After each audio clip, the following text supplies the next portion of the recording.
Bonjour à toutes, bonjour à tous, bonjour à ceux qui nous suivent sur le live stream aussi à distance. Ravi de vous retrouver aujourd'hui, j'espère que vous avez passé une bonne soirée. Pour avoir entendu les voix et vu les mines de certains, j'ai l'impression qu'elle a été bonne et surtout un peu longue pour certains, peut-être pour nous aussi. Donc ravi de vous retrouver ici. On va prendre quelques minutes avant d'accueillir nos amis journalistes pour le club de la presse, où on va s'atteler à remixer ce qui s'est passé hier et ce qui va se passer aujourd'hui aussi, pour se retrouver avec Thierry et Alain, pour essayer de voir avec eux ce qu'on a pu sentir un petit peu des vibrations de cette première journée, et puis que vous nous donniez chacun votre coup de cœur pour la journée à venir. Alain, on commence par toi. Alors toi, tu as passé pas mal de temps au mixeur, tout en haut, à l'espace gratte-ciel. J'ai pas mal mixé hier, j'ai quand même pris le temps d'aller à l'exposé de Karine Lallemand, qui était sur le X, qui était une jeune chercheure, 26 ans, et qui a fait un super tabac en présentant comment les théories qui étaient dans les laboratoires pourraient servir concrètement à modifier le travail des designers qui travaillaient avec une méthode UX, User Experience. Ça, c'était vraiment bien. Il y avait 300 personnes, quasiment standing ovation, et elle a bien joué le jeu. Et on a vu comment la recherche pouvait vraiment influencer la manière de penser les choses. Merci Alain. Thierry ? Moi, définitivement, c'était Blend Kids. On a vu des petits d'une dizaine d'années, 10-15 ans, qui étaient là pour apprendre à coder, pour apprendre à se servir d'imprimante 3D. Les gars, ils étaient ravis, ils voulaient tous repartir avec une imprimante 3D, et on s'est pris un joli petit coup de vieux, mais ça faisait plaisir. Bon, parfait. Qu'est-ce qu'il faut faire aujourd'hui ? Toi, tu vas partir dans quelle salle là, après le démarrage ? Donc juste après, je vais retourner au mixeur parce qu'il faut l'animer. Mais simplement, aujourd'hui, il y a quand même un truc totalement incontournable, c'est en plénière, c'est Dominique Cardon à 13h30.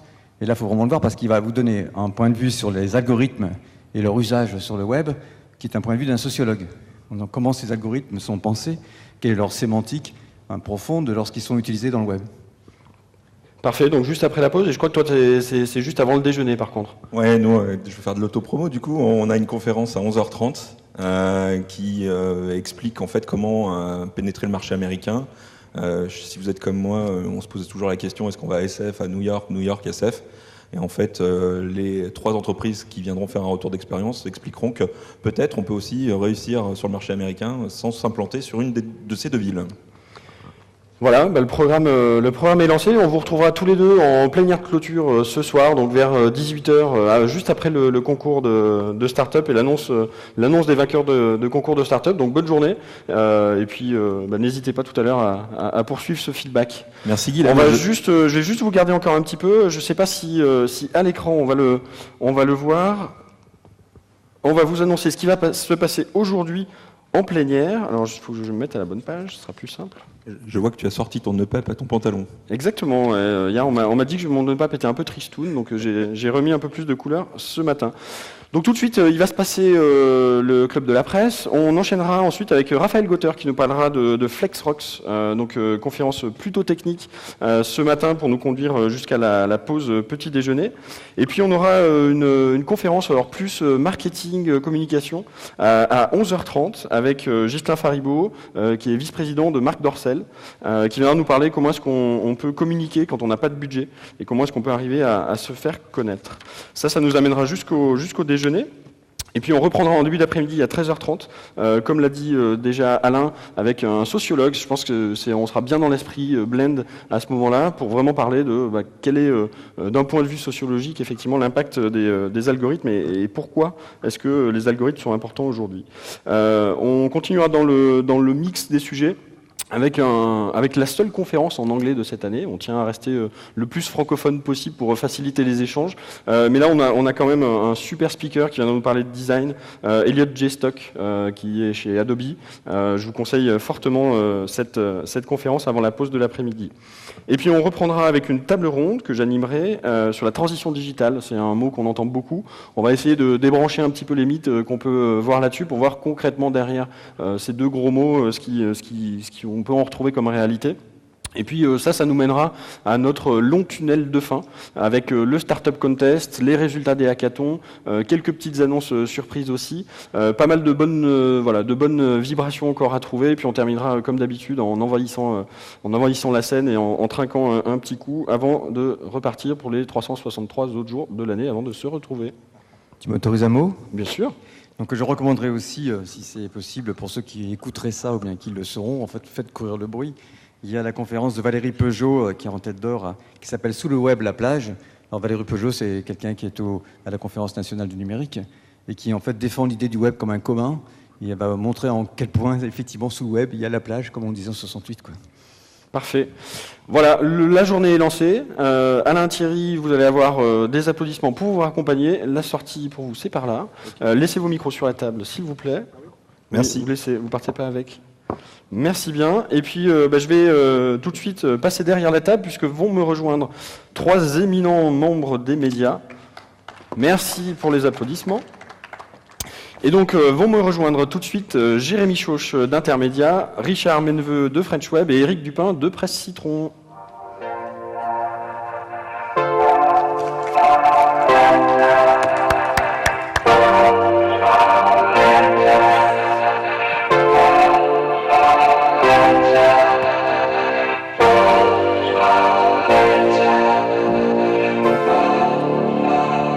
Merci messieurs de m'avoir rejoint. Je sais qu'en plus c'est un exercice, alors pas pour vous parce que vous faites du média nouvelle génération, c'est aussi online, mais je sais que toi tu as un bouclage.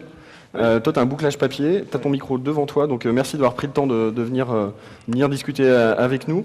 L'idée de ce format, c'est un format un peu particulier qu'on retrouve pas trop dans les événements normalement, qui n'est pas forcément aisé pour vous, parce que normalement vous êtes dans des rôles journalistiques de commentateurs. Là, on va vous demander aussi d'avoir une approche, on va vous demander de donner votre avis. Alors je sais que vous le faites quand même, ça, il n'y a pas de souci. Mais entre nous, pour essayer de voir comment vous avez vécu déjà la journée d'hier, et puis aussi parce que vous êtes maintenant pas des vieux de la vieille non plus, mais vous avez vu aussi l'événement sur les différents. Ouais, peut-être toi, tu es peut-être un vieux de la vieille. Je l'attendais. Ouais. Elle est arrivée. Je l'attendais. Et voilà pour dire un peu comment tout ça évolue, et puis aussi à une échelle peut-être un peu plus grande, comment ça bouge en France et dans le monde de la tech. Qui veut se lancer? Ceux qui sont allés se coucher le plus tôt? Moi, je veux bien me lancer. En fait, moi, hier, j'ai été très pris sur différentes interviews, etc. Donc, j'ai pas une vue très globale de l'événement. On retrouve à peu près les mêmes fondamentaux que les éditions précédentes. De la bonne humeur, de la détente, des zombies. Enfin, ça, c'est nouveau, par contre. Et puis, sur le fond, on est bien toujours avec des webmakers. Alors, il y a peut-être des choses un petit peu plus original. On en a parlé entre nous déjà, mais ce qui nous a marqué évidemment c'est le Blend Kids. Je suis allé jeter un œil, c'est très sympa. J'ai interviewé Vanessa Kaplan qui s'occupait du truc hier. Donc on a pas mal d'éléments sur le sujet. Voilà, donc initier les enfants d'une certaine façon au numérique. Enfin, pour eux c'est naturel a priori, mais voilà, c'est un vecteur. Et comme le disait Vanessa hier.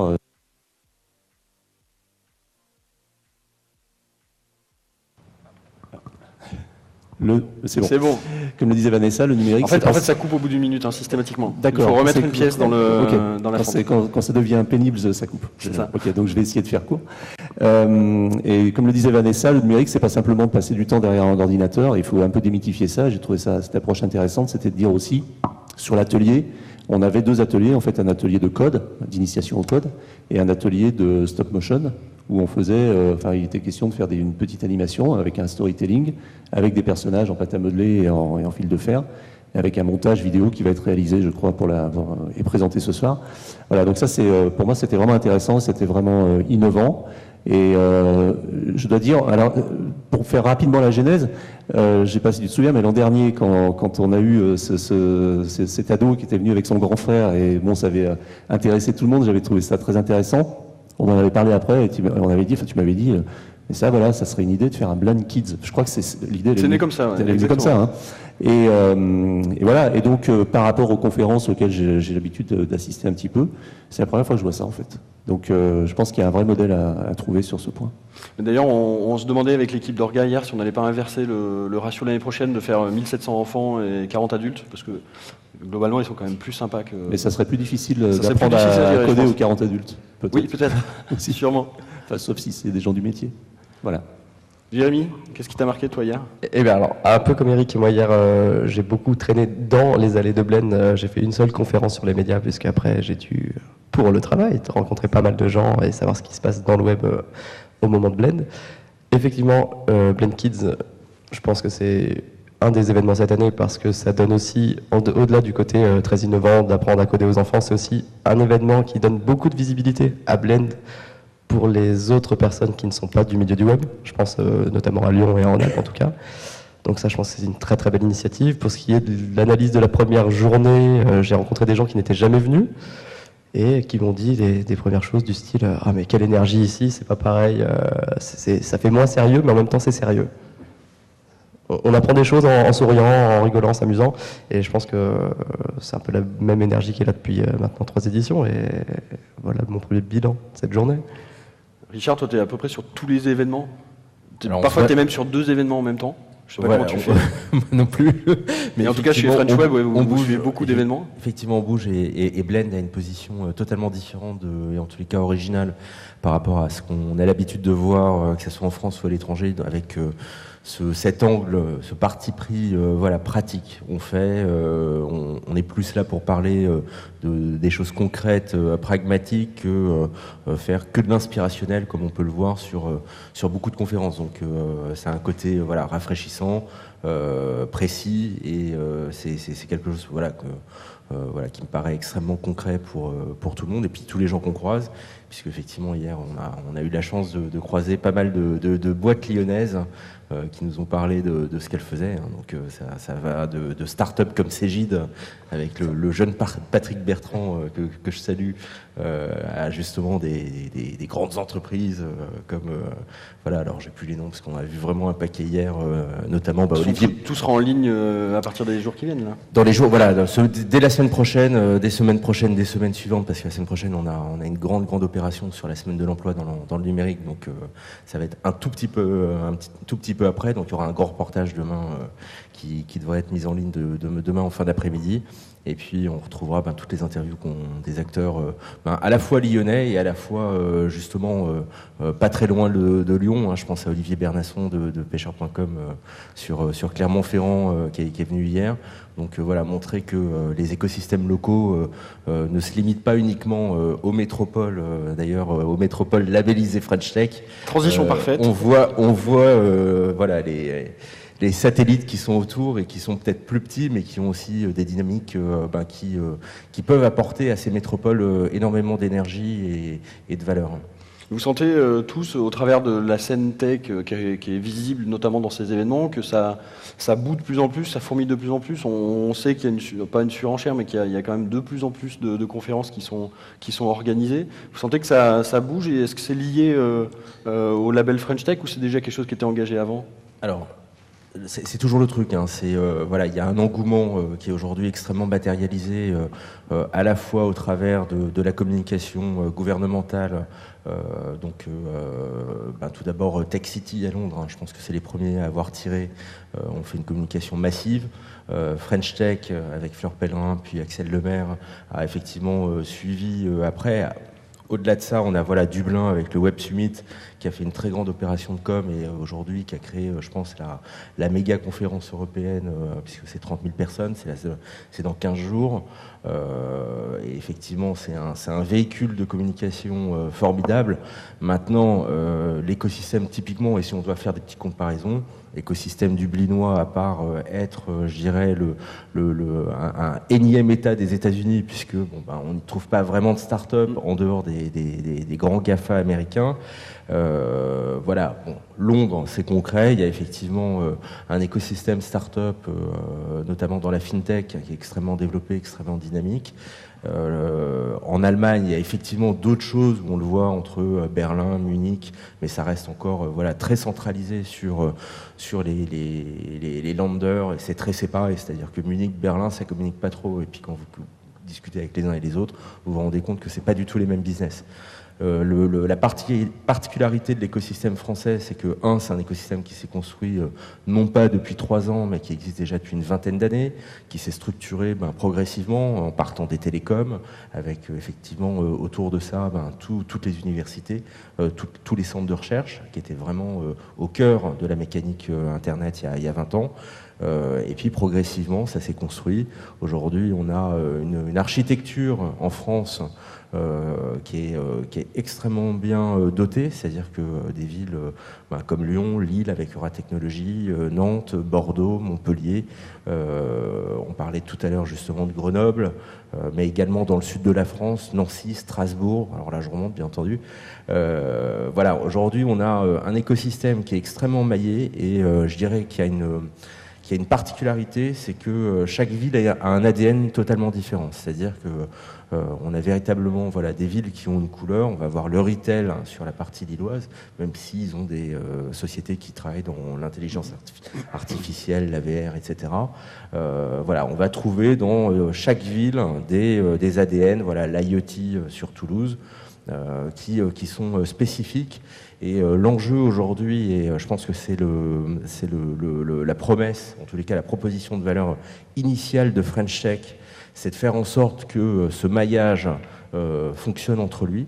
Disons que l'ensemble des métropoles communiquent les unes avec les autres et communiquent avec leurs satellites, c'est-à-dire qu'effectivement un Grenoble s'associe avec Annecy, avec... on l'a vu récemment avec la création de French Tech in the Alps qui a été annoncée il y a quelques semaines, si je me souviens bien. Alors, tu as beaucoup suivi ces dossiers à l'échelle régionale. Parce que moi, on couvre l'actualité régionale, donc forcément, je connais moins Lille, je connais moins Strasbourg, etc. Mais en tout cas, pour ce qui concerne Rhône-Alpes, French Tech, effectivement, il y a ce côté spécificité de chaque ville entre les villes qui maîtrisent mieux le monde du web, celles qui connaissent mieux le monde du logiciel, etc. Et il y a effectivement des synergies qui sont en train de se créer entre les différentes villes. Il y a eu une vraie dynamique qui a été relancée ou en tout cas accélérée par le fait de cristalliser ça dans un label, ou finalement c'est plutôt du marketing? Alors je vais parler de Lyon en premier lieu, que je connais vraiment mieux puisque je suis ici.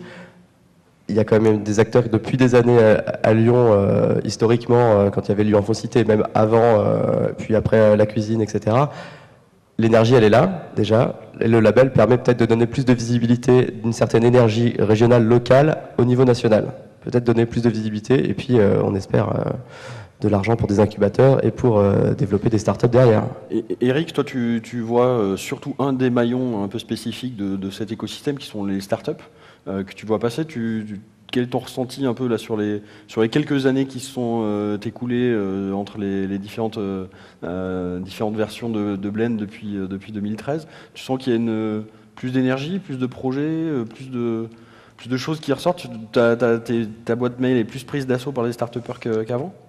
Peut-être, en fait, ça fonctionne un peu différemment. Alors, c'est difficile de juger d'une évolution vraiment significative sur 2-3 ans. Moi, ce que je constate, c'est que, en fait, je compare un petit peu les écosystèmes numériques dans différents pays, comme le faisait Richard. Je compare surtout ce qui se passe aux US et en France par rapport à ce qui se passe en France, et pour être un petit peu aussi impliqué dans le système, en tant que créateur d'entreprise, tout simplement, je vois que en France, on a une caractéristique, c'est qu'on est un pays de technologie, d'ingénieurs, en fait. Et en fait, beaucoup de startups aujourd'hui, et notamment celles qui lèvent des fonds, sont des startups qui travaillent dans le hardware, qui travaillent dans l'Internet des objets, et beaucoup plus que dans de l'application mobile ou du réseau social.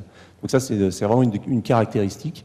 Et quand on parle évidemment de startups et de création, on est obligé de parler, d'évoquer le sujet des investissements et du venture capital. Et là, on s'aperçoit effectivement que les investisseurs français, que ce soit les business angels ou les venture capitalistes ou les fonds d'investissement, investissent beaucoup plus et peut-être plus facilement dans des produits technologiques, ce qui n'ont pas forcément d'ailleurs un avenir plus radieux qu'une application mobile où on ne le sait pas toujours. Hein, c'est une part de pari dans l'investissement. Mais c'est, je crois, beaucoup plus facile aujourd'hui, enfin facile, c'est jamais facile de lever de l'argent, mais plus facile de lever avec un projet purement technologique qu'avec un projet de social media, un projet où on va favoriser plutôt les utilisateurs plutôt que la technologie. Donc ça, c'est vraiment un des signes que je remarque aujourd'hui. Et en gros, les investisseurs américains cherchent de l'attraction et des users. Et les investisseurs français cherchent plutôt de la technologie et un modèle d'affaires, un business model qui fonctionne déjà, qui a déjà fait ses preuves. On le voit même quand on contacte des fonds d'investissement et qui investissent à partir de vraiment du démarrage de la société. Souvent, on vous demande est-ce que vous faites au moins 500 000 ou 1 million d'euros de chiffre d'affaires. Donc il faut déjà avoir lancé la machine, avoir un modèle économique.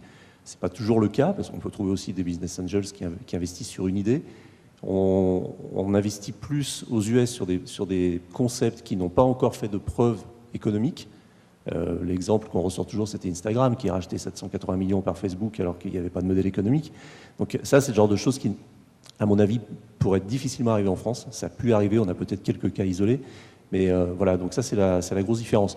Après, sur la dynamique, bon, effectivement, de toute façon, on est toujours, Richard pensait un peu la même chose chez French Web, on est sollicité très fréquemment par des startups qui souhaitent nous présenter leurs produits, si bien qu'à un moment, il est un peu difficile de faire le tri, parce qu'on voit tout ça d'une façon un petit peu horizontale, et aujourd'hui, arriver dans des dizaines de sollicitations, avoir vraiment un modèle qui nous fasse... Enfin, moi, j'attends l'effet wow toujours. Hein. Je dis, tiens, voilà, vraiment, ça, c'est le truc, c'est le coup de cœur, j'ai envie d'en parler.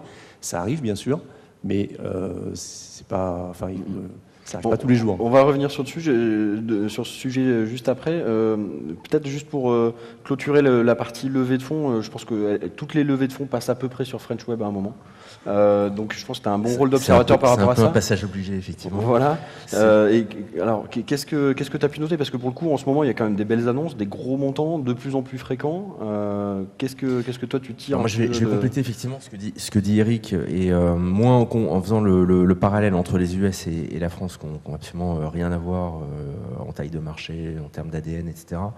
Mais avec d'autres pays, qu'ils soient européens ou dans le reste du monde, qui sont de plus petite taille. Je pense que la difficulté aujourd'hui, alors qu'on a un écosystème très structuré, on a des entrepreneurs incroyables, il y a des moyens financiers, on a une chaîne de financement qui aujourd'hui est plutôt bien bâtie, même s'il y a toujours des choses à améliorer, à développer. Je pense que l'un des freins aujourd'hui au développement des entreprises françaises dans le monde, c'est la taille de marché. En fait, la France est un marché qui est trop gros, malheureusement, et qui empêche beaucoup d'entreprises de regarder au-delà. C'est-à-dire que quand vous êtes finlandais, vous n'avez pas de marché, donc nécessairement le marché est global. Lorsque vous êtes israélien, il n'y a pas de marché, donc le marché est global. Et nous, malheureusement, on a une taille de marché qui est trop importante et qui a tendance justement à imposer aux entrepreneurs, et ça c'est un trait de caractère qu'on retrouve vraiment depuis très longtemps, on n'arrive pas à modifier, alors que cette analyse, je veux dire, elle n'est pas nouvelle, hein, on l'a fait depuis déjà une dizaine d'années. C'est passer ce cap du marché français de manière à amener nos structures au-delà justement de nos frontières. Alors on le retrouve, on le voit, et ça c'est une tendance lourde avec des acteurs comme PeopleDoc. Je pense à Jonathan Benamou, hein, qui est un jeune de millions de dollars levés. Voilà, donc qui a 30 ans, qui n'a jamais travaillé dans une entreprise, hein, qui a monté sa société dès qu'il est sorti de ses études, et qui très rapidement donc a développé le produit pendant plusieurs années. Une fois que le produit est arrivé à maturité, là il s'est mis en mode commercialisation, et effectivement le marché américain a été le marché sur lequel il se déploie aujourd'hui. Donc dernière levée de fonds, 24 millions, 12 millions l'année précédente. Donc on est sur un hyper-financement, mais d'une entreprise française qui tout de suite s'est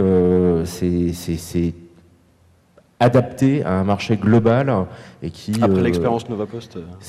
Alors après en plus l'expérience Novapost qui était un pivot, hein, puisque c'était un échec total sur la proposition de valeur initiale.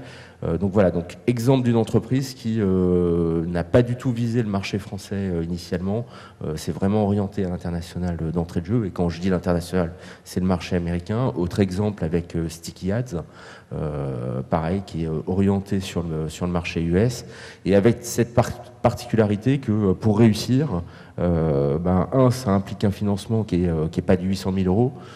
Moi aujourd'hui, quand on me dit, voilà, je lève 800 000 euros pour aller aux US, je dis ça va payer quoi, 2 salaires, 3 salaires, et dans 6 mois vous pliez. Et puis le deuxième point, donc hyperfinancement, on est sur des montants de au moins 10 millions pour 1 à 2 années de développement. Et ensuite, le fait de vivre aux États-Unis, c'est-à-dire avoir des entrepreneurs qui s'installent là-bas. Hervé Brunet de Stikiad est installé à New York, Jonathan est installé à New York, c'est-à-dire donc véritablement prendre pied sur le marché qu'ils veulent conquérir, parce que je pense que le marché américain, c'est un marché sur lequel on ne peut pas le piloter de la France. C'est une autre culture. D'ailleurs, entre le moment où vous mettez les pieds et le moment où vous commencez à vous intégrer véritablement, il faut 2 ans. Donc il faut partir tôt. Jonathan est parti il y a plus de 2 ans. Et justement, il nous disait récemment commencer justement à pouvoir s'intégrer dans un secteur sur lequel on ne nous attend pas. Il ne faut pas oublier qu'aux États-Unis, les Français, c'est des Mexicains. On ne vaut pas plus que ça. Jérémy, toi, sur la région, c'est aussi quelque chose que tu sens quand tu rencontres des fondateurs d'entreprises, ou cette volonté de partir tout de suite, ou est-ce qu'au contraire, il y a un côté, c'est bien aussi d'avoir les pieds ancrés quelque part, quitte à aller conquérir le monde après? Mais je pense que l'analyse de Richard, elle est très symptomatique des créateurs d'entreprises français, peut-être d'un autre âge. Les jeunes, le rêve américain l'ont tous, très vite, on veut partir, on veut monter un truc.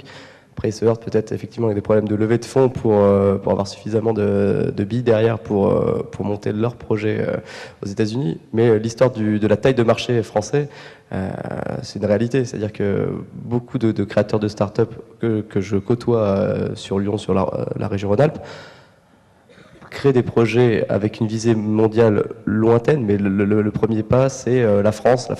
Et du coup, on réfléchit peut-être pas assez tout de suite en mode global pour aller voir plus loin. C'est exactement l'analyse de Richard.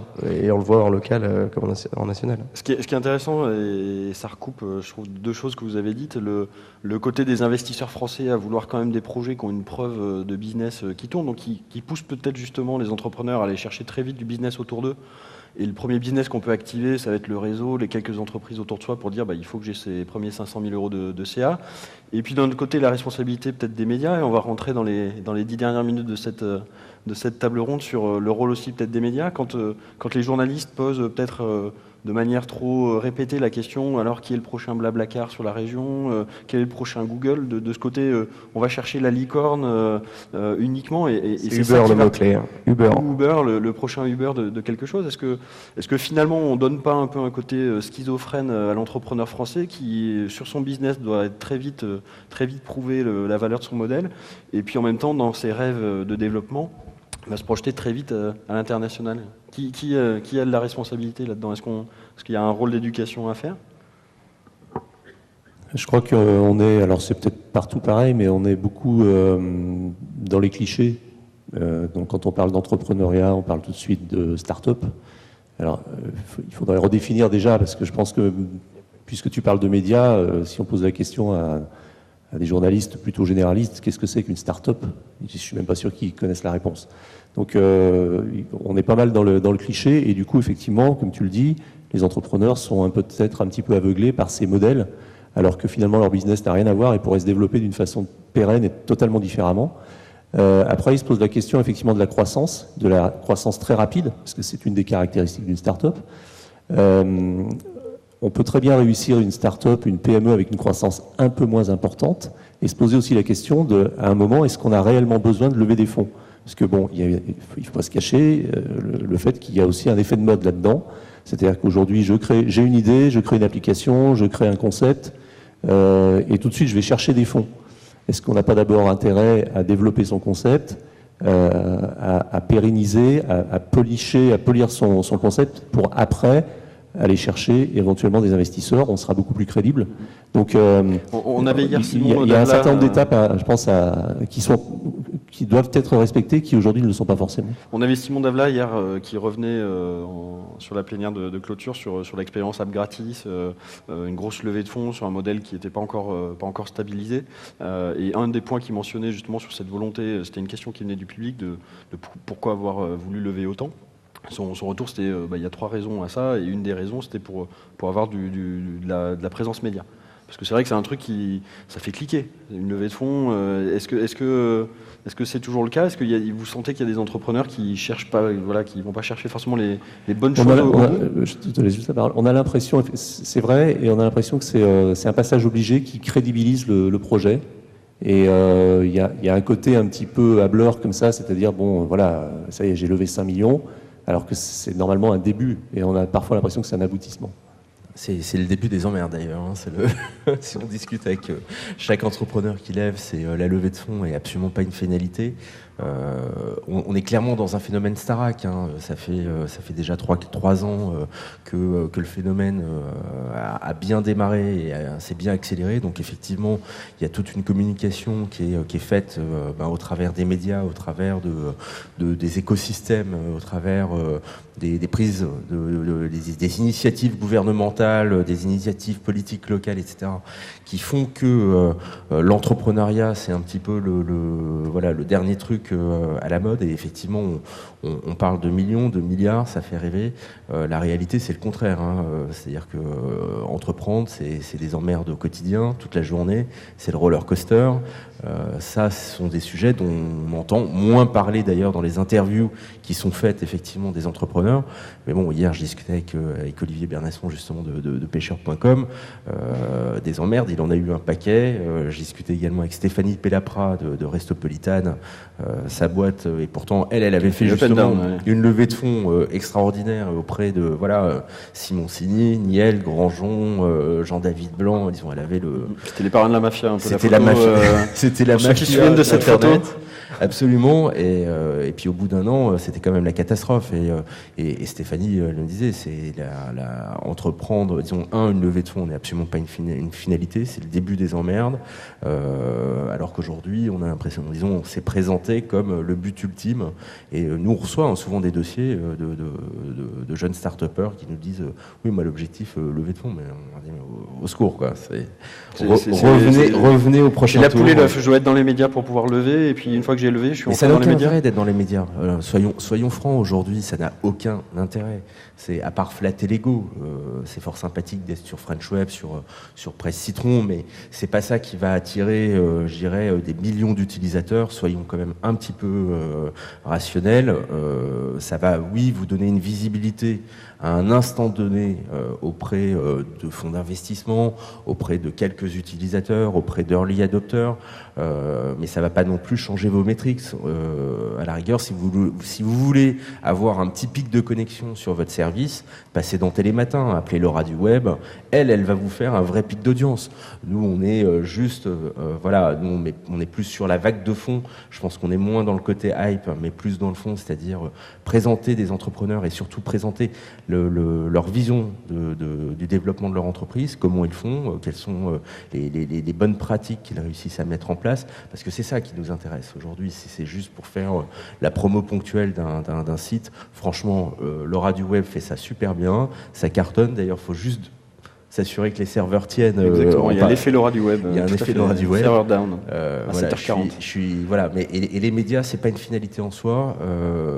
Je pense qu'aujourd'hui, d'ailleurs, nous, les plus beaux entrepreneurs, les plus belles entreprises qu'on voit, sont des entreprises qui ne sont jamais dans les médias. Je vais parler discrètes. Très discrètes. Matériel.net à Nantes, qui est l'équivalent de LDLC. Je ne sais pas qui dans la salle connaît Matériel.net. Son fondateur, il a 100% du capital de sa boîte. Il s'est entièrement développé sur fonds propres, au travers d'endettement bancaire, etc. Aucune levée de fonds.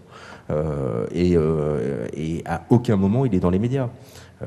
Et on voit que beaucoup de belles boîtes en France sont des boîtes qui se développent justement parce que les entrepreneurs sont focus, ils sont là pour bosser, ils sont là pour travailler avec l'ensemble de leurs collaborateurs, créer une dynamique. Les médias, c'est de l'ego. Ça peut servir un tout petit peu, mais il ne faut pas en abuser, et c'est surtout pas une fin en soi, et qu'on n'imagine pas, une fois que vous passez sur French Web, que vous allez lever 10 millions d'euros. C'est pas ça qui fait la réussite d'une entreprise. Alors, moi, je vais synthétiser un peu tout ça parce qu'effectivement, ma vision des choses correspond à peu près à celle d'Eric et de Richard.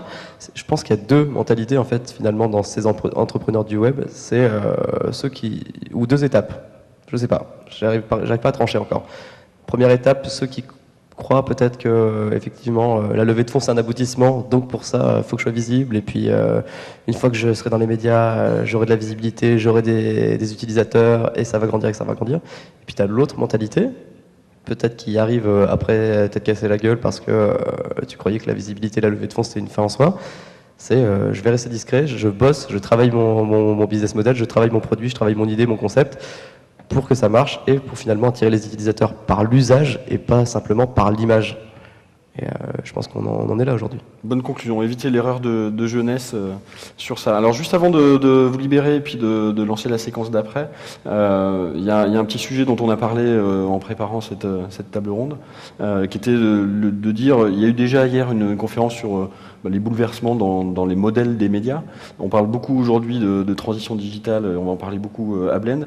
Et juste, vous, votre point de vue, parce que vous êtes tous aussi issus de création de médias un peu différents. Toi, Eric, avec un blog au départ presque perso, qui est devenu un média presque malgré lui et qui aujourd'hui a une place média importante.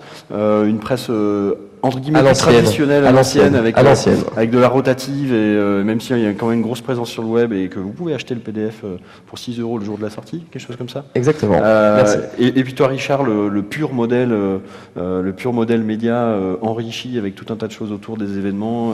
Donc pour vous, ça serait quoi les quelques enjeux là qui arrivent? Alors rapidement, parce qu'il ne reste plus beaucoup de temps, pour les prochaines années dans les médias, dans votre média en tout cas. Alors moi j'ai du mal à me projeter dans l'avenir sur ce que va être le média dans 5-10 ans, j'ai quelques idées. Ce que je vois, c'est qu'il y a des gens qui essayent beaucoup de choses. Ça a été effectivement mentionné hier dans une conférence qui était très intéressante, une keynote qui était très intéressante. Je suis ces modèles comme Quartz et d'autres modèles qui rendent la communication un petit peu plus horizontale avec les lecteurs, qui mettent le journaliste au niveau des lecteurs. Mais enfin, il y a plein de choses encore à imaginer. D'un côté, la structure du média web évolue, d'un autre côté, les mentalités n'évoluent pas forcément. Moi, j'ai un exemple, justement, avec des journalistes qui travaillent dans le numérique, mais qui ont encore un état d'esprit. Je discute parfois avec des journalistes sur des voyages de presse de grands médias, Le Monde, Le Point, Libé, etc. Et quand on parle par exemple des discussions, qui sont quand même un peu l'ADN de ce qui a été le Web 2, et puis aujourd'hui c'est prolongé un peu avec les réseaux sociaux, je suis toujours surpris de voir que par exemple ils sont absolument pas impliqués dans la discussion, dans la communauté, c'est-à-dire qu'ils posent leur article. Ils répondent pas. Et à la limite, la notion de commentaire, c'est même quelque chose d'assez... L'article s'arrête quand ils ont fait le point final. Voilà. Il est pas... Après, je prends un peu la chose à l'envers. Hier, j'ai vu donc une autre intervention où il était question justement de contenu pour le e-commerce. Et c'est marrant parce qu'on inverse un petit peu, on est un peu à front renversé, c'est-à-dire que nous, on cherche à faire du contenu et à ce qui soit vu, lu. Et puis après, on a les e-commerçants qui aujourd'hui cherchent des créateurs de contenu. Tu connais bien la question. Il y a des gens qui vont créer du contenu, raconter une histoire, comme on le dit aujourd'hui, autour d'un produit. Tout le monde devient un peu média, en fait. Voilà, donc tout le monde devient un petit peu média. Et moi, ce que je regarde, c'est qu'on essaye de s'inspirer toujours, je l'ai toujours fait, de benchmarker un petit peu ce qui se fait en dehors de notre sphère. Alors, bien, certes, on regarde beaucoup ce qui se fait dans les médias aujourd'hui parce qu'il y a plein de choses intéressantes, plein d'innovations. Mais il y a aussi des innovations ailleurs. Il y a des innovations dans le e-commerce dont on peut s'inspirer dans un média. Donc là, c'est les frontières. On est moins. Les modèles se brouillent. Voilà, on est moins cloisonnés, effectivement. Ok. Richard. Alors c'est du média ce que tu es en train de faire là, le petit photo Instagrammé. Non mais clairement, c'est clairement Snapchatter, Instagrammé, tweeter, Facebooker en permanence. En fait, aujourd'hui, on ne fonctionne plus en termes de support, c'est-à-dire que quand aujourd'hui un French Web c'est une marque, que le support soit du print, de la télé, de la radio, que ça soit sur Instagram, sur une plateforme comme Facebook, voilà, c'est justement on utilise tous les véhicules qui nous permettent d'aller là où sont nos audiences. Et c'est un petit peu ce qui change d'ailleurs c'est que c'est conversationnel, c'est qu'on est dans un véritable échange. C'est-à-dire que je vais poster une photo, il va y avoir des likes, il va y avoir des commentaires, il va y avoir des questions, et du coup l'interaction, elle doit s'engager sur plein de plateformes différentes. Donc après, voilà, il y a des choix qui sont faits pour pouvoir être le plus efficace possible et interagir. L'idée, c'est pas d'être partout, mais d'être au bon endroit, d'être au bon endroit et surtout de savoir, de pouvoir tenir les conversations qu'on engage avec nos audiences. Avec en plus derrière une temporalité qui est plus la même, c'est-à-dire qu'on est en temps réel, on est en permanence. Donc ça implique des modes organisationnels totalement différents de ce qui peut exister aujourd'hui dans les autres médias.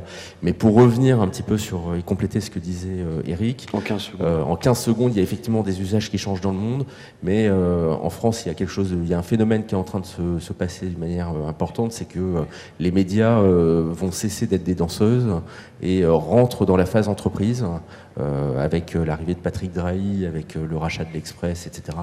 Et bien entendu, tous les effets de bord que ça peut avoir. Mais il ne faut pas oublier que les médias en France sont des médias qui ont été extrêmement sous perfusion sur les 30 dernières années, subventionnés, mal organisés, et du coup avec des modèles économiques qui n'existent pas. Donc ça c'est impératif pour nous en tant qu'entrepreneurs de jouer sur un échiquier où justement le business est un petit peu plus sain. Et je pense que le curseur est posé avec justement l'arrivée d'investisseurs qui veulent faire de leurs investissements des entreprises rentables et plus simplement des médias d'influence. Merci. Le mot de la fin pour toi, c'est quoi l'avenir à tes yeux? L'avenir à mes yeux, moi je vais parler que de notre position en fait, parce que effectivement on est un petit peu les vieux de la vieille là-dessus. On est originellement une lettre quand même envoyé il y a 30 ans en recto verso aux professionnels de la communication et du marketing. Donc nous, le web, à la création, je pense que le fondateur du groupe, il pensait même pas. Et nous, on se pose clairement ces questions aujourd'hui et on est complètement conscient, comme disait Richard, qu'aujourd'hui, les médias sont plus un journal, un site web, une appli, ce sont des marques. Et l'autre problématique, c'est faire vivre sa marque, la rendre crédible avec du contenu, des infos. Le contenu reste prioritaire. Et il faut savoir toucher son auditoire là où il est. Et nous, on est clairement aujourd'hui chez Intermédia, en tout cas, dans ce genre de questions, c'est-à-dire développer le contenu, le travailler autrement. C'est pas parce qu'on fait une conférence ou une photo ou une vidéo ou un Instagram ou quoi que ce soit, on n'apporte pas d'infos. On l'apporte autrement pour toucher le consommateur d'informations, on va dire ça comme ça, là où il est, quand il est sur Instagram, quand il est sur Facebook ou quand il daigne acheter le journal. Eh ben, en tout cas, merci à tous les trois pour cette vision. On va en rester là pour maintenant. On va lancer la séquence d'après. Il y aura un bref intermède de 2-3 minutes, le temps de tout caler. Et on se retrouve juste après avec Raphaël Gauter qui va nous parler de FlexRox. Merci à vous trois messieurs. On peut les applaudir. Et bonne journée à vous. Ça continue tout de suite.